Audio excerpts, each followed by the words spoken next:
شہر قید میں موسلادھار بارش کے دوران بعض علاقوں میں مچھلیوں کی بارش نے شہریوں کو حیران کر دیا۔ لوگ ہکا بکا رہ گئے کہ اسے اللہ کی رحمت سمجھیں یا عذاب الہی۔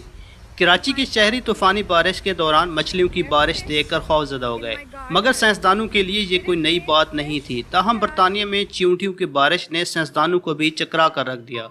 برطانیہ کے جنوب مشرقی ساحل پر اچانک کالے بادل چھا گئے۔ محکمہ موسمیات کے سائنسدانوں نے اسے پہلے تو بارش کا کوئی اچانک وارد ہونے والا سسٹم سمجھا، لیکن بعد میں پتہ چلا کہ یہ اڑنے والی چیونٹیاں ہیں اور انہوں نے پورے علاقے کو ڈھانپا ہوا ہے، جس کی وجہ سے یوں لگ رہا تھا کہ طوفانی بارش ہونے والی ہے۔ محکمہ موسمیات نے اس جھنڈ کے بارے میں بتایا کہ یہ 50 میل چوڑا ہے۔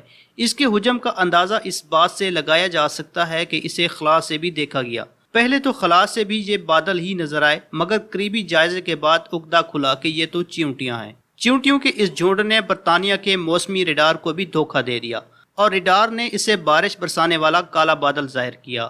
بے شک ایسے واقعات قیامت کی نشانیاں ہو سکتی ہیں۔ آپ اپنی رائے کا اظہار کمنٹ میں ضرور کریں، چینل کو سبسکرائب کریں۔ ملتے ہیں اگلی ویڈیو میں۔ اللہ حافظ۔